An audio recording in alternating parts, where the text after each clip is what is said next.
ঢাকার একটি কওমি মাদ্রাসায় পরীক্ষার প্রস্তুতি নিচ্ছেন ছাত্ররা। আগামী মাসেই শুরু হচ্ছে তাদের সর্বোচ্চ ডিগ্রি দাওরায়ে হাদিস বা তাকমিল পরীক্ষা। এই শিক্ষার্থীরা ইতোমধ্যে জেনেছেন পাশ করলে স্নাতকোত্তর সমমানের মর্যাদা পাওয়া যাবে।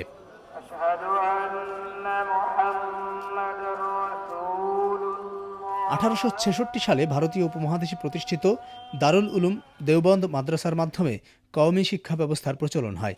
এই শিক্ষা ব্যবস্থার মূল উদ্দেশ্যই হল ইসলাম ধর্মীয় শিক্ষায় পারদর্শী হওয়া।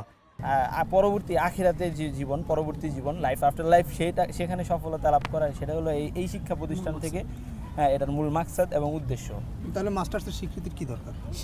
স্বীকৃতি এই জন্য দরকার যে এটা আমাদের অধিকার। আমরা দেশের একজন নাগরিক এবং একটা শিক্ষা ব্যবস্থার সর্বোচ্চ পর্যায়ে আমরা অতিক্রম করছি, অথচ সরকারের খাতায় নিরক্ষর। আমরা এটা বড়ই লাঞ্ছনাকর এবং সরকারের জন্য একটা ব্যর্থতা আমরা মনে করি, কারণ পাকিস্তান এবং ভারতে এই সমমানের ছাত্রদেরকে স্বীকৃতি দেওয়া হয়েছে।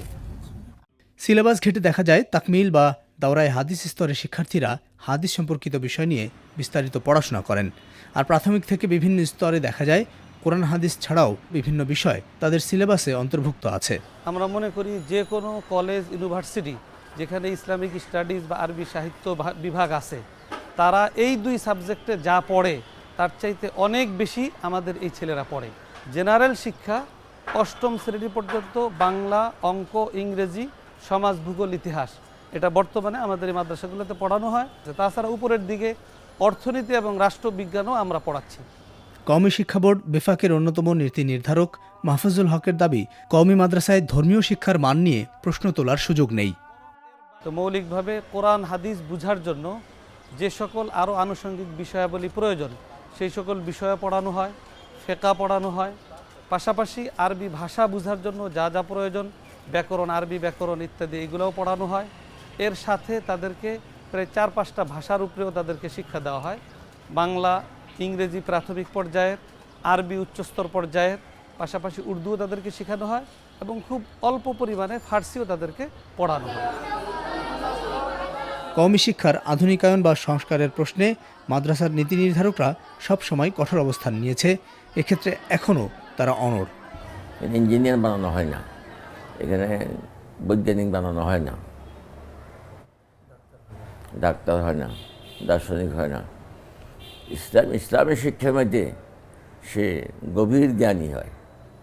এটা একটা বিভাগ, ইসলামের শিক্ষা গভীর জ্ঞানী করে তোলা। বাংলাদেশে প্রচলিত 3 ধরনের মাদ্রাসা শিক্ষার মধ্যে মসজিদ ভিত্তিক মাদ্রাসাগুলোই মূলত কওমি মাদ্রাসা হিসেবে পরিচিত। সরকারি হিসেবে এরকম 14,000 কওমি মাদ্রাসায় প্রায় 14 লাখ শিক্ষার্থী রয়েছে। এসব শিক্ষার্থীরা যা পড়ছেন বা শিখছেন, এক্ষেত্রে সরকারের নিয়ন্ত্রণ বা তদারকির কোনো রকম সুযোগ নেই। কওমি মাদ্রাসা সংশ্লিষ্টরা বলছেন, তাদের শিক্ষা প্রতিষ্ঠানগুলোতেই মূলত ইসলামী জ্ঞানের এবং শিক্ষার প্রকৃত চর্চা হয়ে থাকে।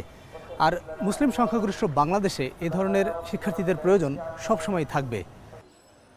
সরকারি স্বীকৃতির মাধ্যমে ঢাকা বিশ্ববিদ্যালয়ের ইসলামী শিক্ষা বা আরবি বিভাগের মাস্টার্স এবং কওমি মাদ্রাসার দাওরায়ে হাদিস সনদের মান সমান হচ্ছে। আরবি বিভাগের চেয়ারম্যান জানান, এক্ষেত্রে সিলেবাসে খুব একটা পার্থক্য নেই। তবে তিনি মনে করেন কওমি শিক্ষায় কিছু সংস্কার প্রয়োজন রয়েছে। দাওরা হাদিসে তারা সিয়াসেতটা হাদিসের 6টি কিতাবকে তারা পড়ায়, তাফসির যখন 2টা পড়ায়, এটা হলো মূল ছিল, যুগ যুগ ধরে এভাবে চলে আসছে। আমাদের আলিয়া দ্বারাও কামিলে এরকম সিয়াসেত্তার কিতাব ছিল এক সময়, সেগুলা পড়ানো হয়তো কামিল যখন এর মান ছিল না, কিন্তু পরবর্তীতে যখন এটাকে এর মান দেওয়া হয়, তখন এই কামিলকেও বিভিন্ন, একটা কামিল হাদিস, কামিল আদব, কামিল ফিক, তারপরে কামিল তাফসির, এই ধরনের বিভাজন করা হয়েছে। কওমি মাদ্রাসা দাওরা সিলেবাসকে ওনারা যেভাবে আছে বিভাজন করে একটু আপডেট করা হতে পারে। এখানে সরকারের ইনভলভের কোনো দরকার নাই, বিশেষজ্ঞ কমিটি তাদের মধ্যে নিয়ে তারা করুক, অসুবিধা কোথায়। ঢাকা বিশ্ববিদ্যালয়ের অধ্যাপক মুনতাসির মামুন মনে করেন, যুগোপযোগী সিলেবাস না হলে মাস্টার সমমান পেলেও কওমি মাদ্রাসার শিক্ষার্থীরা উপকৃত হবে না।